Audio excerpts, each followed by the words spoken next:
పొద్దున్న 9 కొట్టేసరికి మా ఇల్లు చాలా సందడిగా ఉంటుంది. మా పెద్ద తాతగారు, ఆయన స్నేహితుడు మరో తాతగారు స్నానాధికాలు ముగించి ముందు హాల్లో చేరతారు. మా ఎదురిల్లే వారిది. వాళ్ళిద్దరూ వరుసకు బావా బావమరుదులట. నువ్వంటే నువ్వు అనుకోవచ్చును కాని అలా అనుకుంటే అగౌరవమని మీరనే అనుకుంటారు. బాగా మాట్లాడుకుంటూనే మధ్యలో పోట్లాడుకుంటారు కూడా. ఇద్దరికీ 80 దాటింది. వినికిడి శక్తి బాగా తగ్గిపోయింది. ఆ వార వాగ్దాటి బాగా పెరిగింది. ఏవిటేవిటో విషయాల మీద గంటల కొద్దీ మాట్లాడుకునేవారు. బ్యాడ్మింటన్ కోర్ట్ అంతా ఉన్న హాల్లో చెరోమూల కూర్చొని ధారాళంగా మాట్లాడుకుంటారు. ఏమిటో ఒకటే తాపత్రయపడిపోయి చావు తన్నులు తిని తీసుకొచ్చారు స్వాతంత్ర్యం.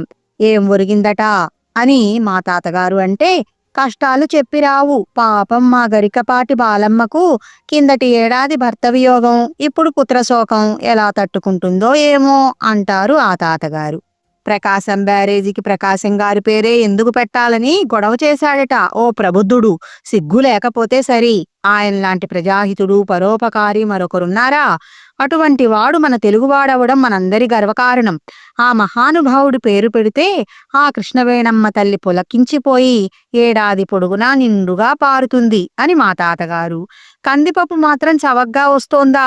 10 రూపాయలకి పట్టుమని 10 వీసెలైనా రాకపోతే మనం ఏం తిని బతుకుతాం చెప్పండి అని ఈ తాతగారు. వీళ్ళ గొడవకి విసిగిపోయి, ఏమిటండి మీ గొడవ, ఒకరు చెప్పేది ఇంకొకరికి వినిపించదు అని ఏ బాబాయో విసుక్కుంటే, చాలే గుడ్డొచ్చి పిల్లను వెక్కిరించిందట. పెద్దవాళ్లం కష్టం సుఖం మాట్లాడుకుంటూ ఉంటే పిల్ల వెధవలు వినవచ్చునా? తప్పు కాదు అని మందలిస్తారు మా తాతగారు. మీ మాటలు బజారు దాకా వినిపిస్తుంటే వినక చస్తామా అంటాడు ఆ బాబాయ్ విసుగ్గా. అయితే ఒరే, మన వినికిడి సామర్థ్యంలో ఏమైనా తేడా కనిపిస్తోందా అంటారు తాతయ్య. తేడా ఏమిటి మామయ్య, పూర్తిగా పోయింది అంటాడు బాబాయ్.